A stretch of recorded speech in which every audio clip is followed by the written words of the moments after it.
सूरजपुर नाम के गांव में घनश्याम नाम का एक हाथी रहता था। वह लकड़ियों से बहुत सुंदर सुंदर आकृतियां बनाता, कभी सजावट के सामान, कभी घर में आने वाले वस्तुओं जैसे कि कुर्सी, मेज, संदूक वगैरह आदि का काम करता था। वह हमेशा नई नई चीजें बनाने में रहता। उसे रंग भरना भी बहुत अच्छे से आता था, तो वह हमेशा यह प्रयास करता कि अपनी बनाई हुई वस्तुओं को वह स्वयं रंग सके। एक बार उसने एक संदूक बनाया, पर उस संदूक को उसने काले रंग से रंग दिया। उस संदूक पर उसने बहुत ही सुंदर सुंदर आकृतियां बनाई थी, पर शायद लोगों को काले रंग के कारण उस संदूक को लेने में हिचकिचाहट हो रही थी। इस कारण से उसका वह संदूक कोई नहीं खरीद रहा था। बहुत दिन तक जब वह संदूक ना बिका, तो घनश्याम ने भी नाराज होकर वह संदूक अपने घर के बाहर ही रख दिया। कितने दिन गुजर गए। तपती धूप, तेज बारिश, हर तरह के मौसम की मार सहता वह संदूक खराब होने लगा। उसका रंग भी बदरंग हो चुका था। एक बार आधी रात को घनश्याम के घर के दरवाजे पे बहुत जोर जोर से आवाज आ रही थी। उसे लगा जैसे कोई बहुत तेज तेज उसके दरवाजे को पीट रहा हो। नींद में उठकर वह भागा भागा दरवाजा खोलने गया, तो सामने उसने देखा एक बड़ा ही धनी व्यक्ति नजर आ रहा था। वह व्यक्ति घनश्याम को मिलते ही उसके गले लग पड़ा और उसने पहला सवाल यही किया, भाई, जो संदूक तुम्हारे घर के बाहर रखा है वह तुम्हारा ही है क्या? घनश्याम हक्का बक्का सा हाँ में सर हिलाता हुआ नजर आया। धनी व्यक्ति उसके सर हिलाते ही उसने एक थैला घनश्याम को पकड़ा दिया।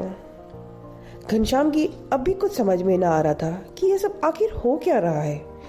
फिर भी सेठ के बहुत आग्रह करने पर उसने थैले को ले लिया, पर जब उसने उस थैले को खोला तो उसकी आंखें फटी की फटी रह गई। उसने देखा कि उस थैले में बहुत सारा धन था।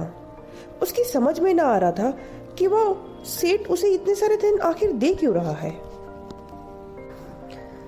घनश्याम की ऐसी मनोस्थिति देख सेठ ने उसे बताते हुए कहा कि मैं आज आपका जितना भी धन्यवाद करूं उतना कम है।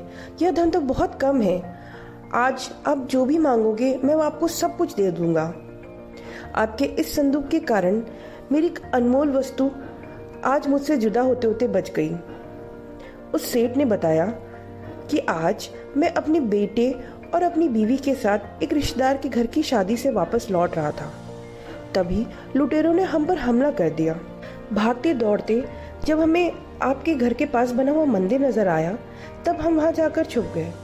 पर हमें तब भी डर लग रहा था कि कहीं वो लुटेरे हमारे बेटे को कोई हानि ना पहुंचा दे। तभी यकायक मेरी नजर आपके घर के बाहर पड़े संदूक पर पड़ी।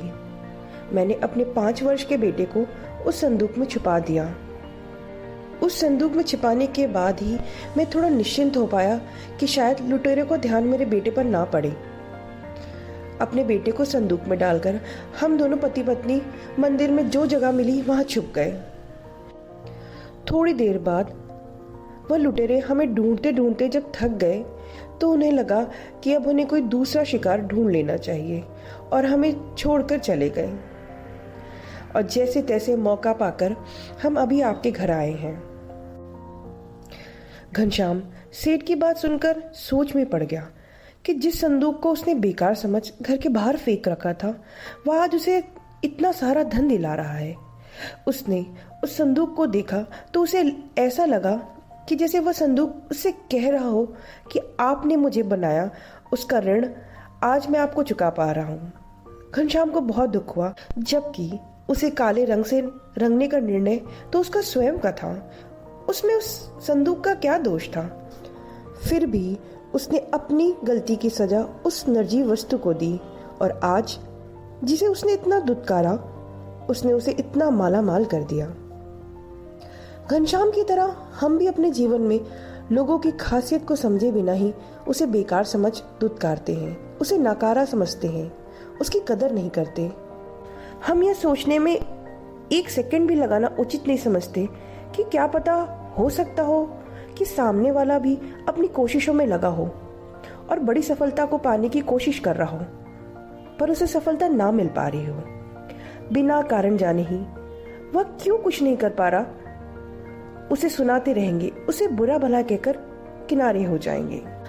कभी स्वयं यह सोचने का प्रयास न करेंगे कि कहीं उसकी असफलता के पीछे कहीं न कहीं हम स्वयं जिम्मेदार तो नहीं, कहीं हमारे द्वारा की गई गलती की वजह से सामने वाला कुछ ना कर पा रहा हो।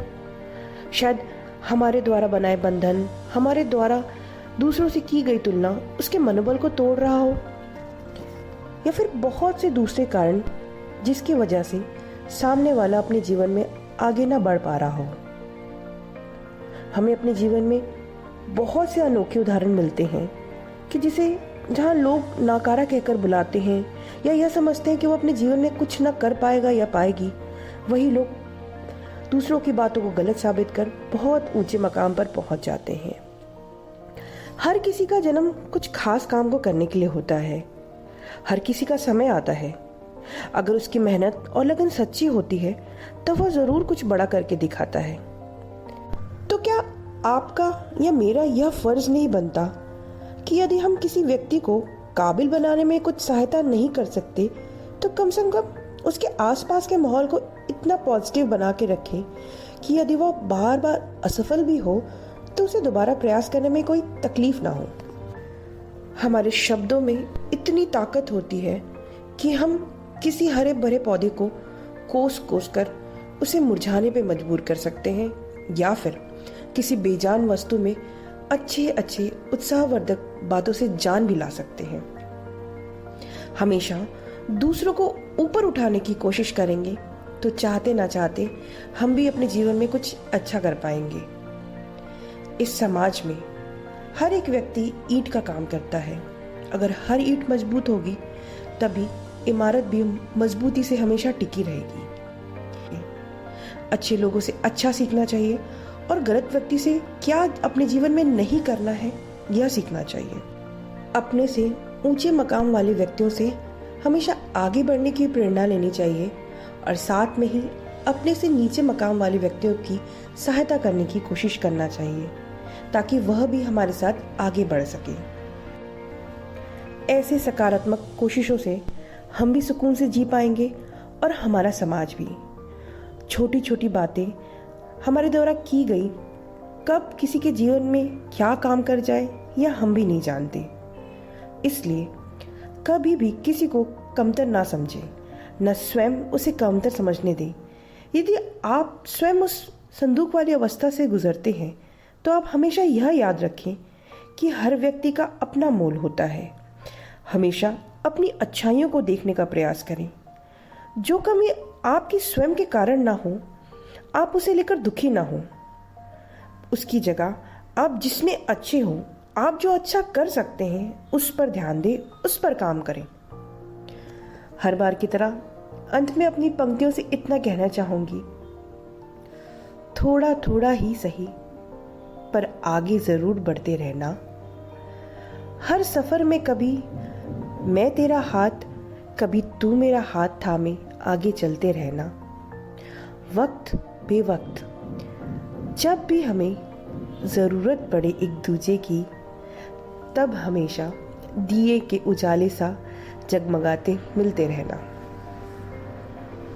तो दोस्तों, अगर आपको मेरी वीडियो अच्छी लगी तो प्लीज़ इसे लाइक और शेयर ज़रूर करें और मेरे चैनल को भी सब्सक्राइब करें और साथ में नीचे बने बेल आइकन के बटन को दबाना ना भूलें ताकि जब भी कोई मेरी नई वीडियो अपलोड हो तो उसका नोटिफिकेशन आप तक तुरंत पहुंच जाए।